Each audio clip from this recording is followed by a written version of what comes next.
because we haven't seen the impacts yet and it's not needed, something like that. In other words, explode their answers for all they're worth to diffuse a bad disad that you're never going to resurrect and that you're afraid of turning on you. Diffuse it beyond recognition.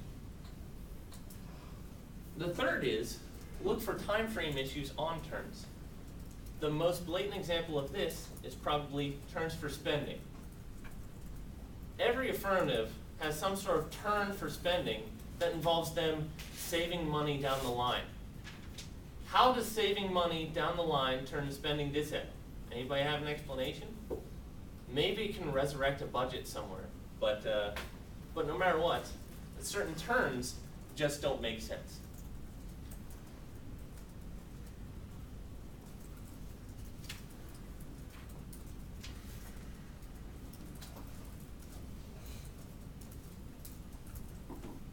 Let's talk about counterplans for a moment. Kicking counterplans is a little tougher.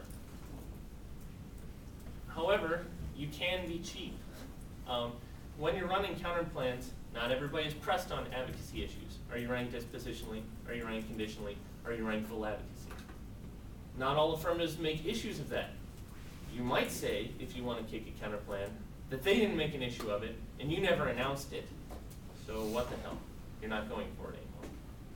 You might want to say that on the topicality debate, ground has already been divvied up. You already established the parameters of the round as the negative defending the status quo and the affirmative proving the resolution true. If you've done that, you've established some way to kick the counterplan already, and most likely, if they've engaged in a topicality debate with you, they've given a tacit consent somewhere on the flow that says, yes, negs have to defend the status quo, all I have to do is prove the resolution. If they do that on the topicality flow, it's a lot easier to kick a counterplan without worrying about advocacy issues.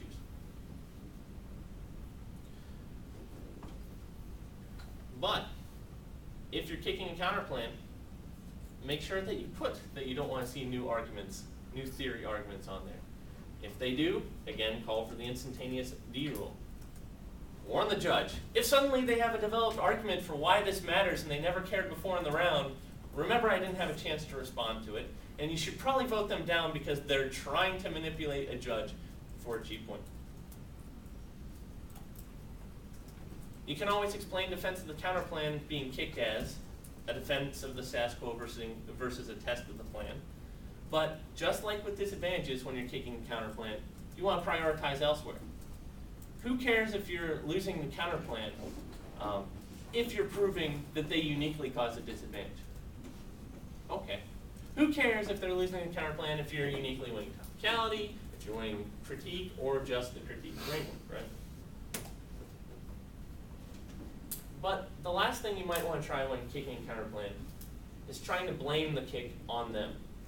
I only ran the counterplan because they were very vague in their plan text, or because I wanted to push this issue, or it was an illusion so that I could prove the abuse on topicality, or it was the only way that I could get them to admit the linked story. If you blame the dispositionality or the conditionality of the counterplan on them, a judge is more likely to listen to you.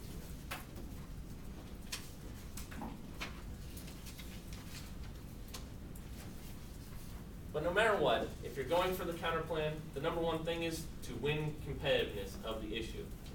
There should be a reason why you're extending it in your rebuttal. You should use it to diffuse case, so you capture all of case. You should use it to avoid disads.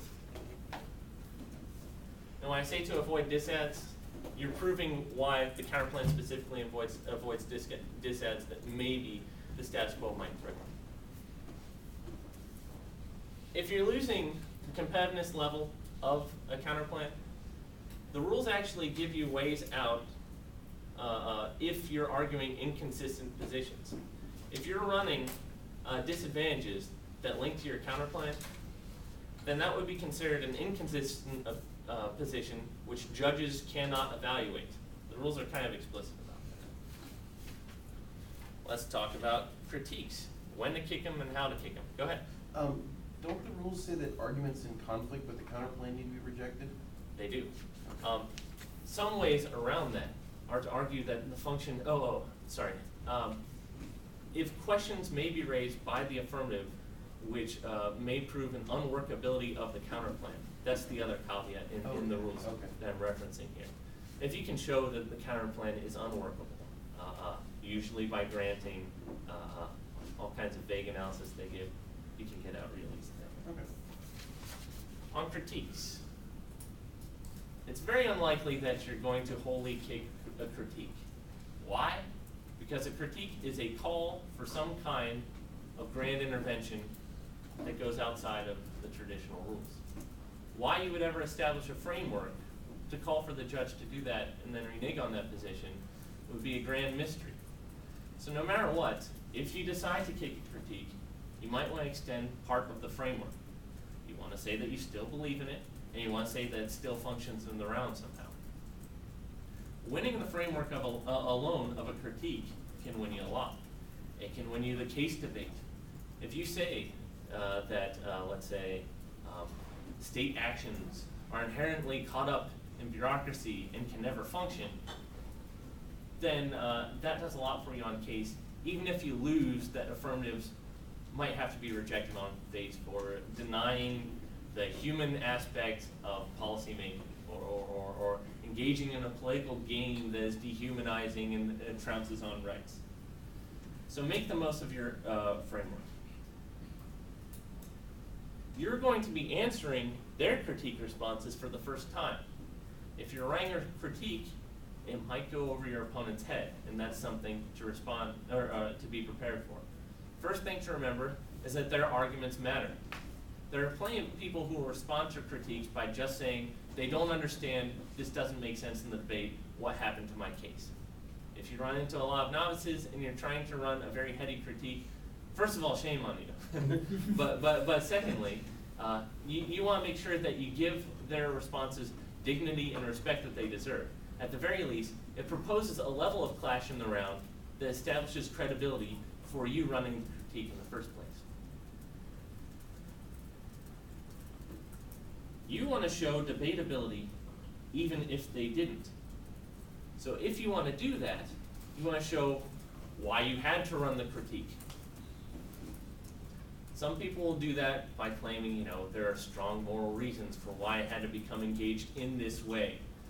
Usually I would run a disadvantage in cases, but this is a special scenario that must be rejected.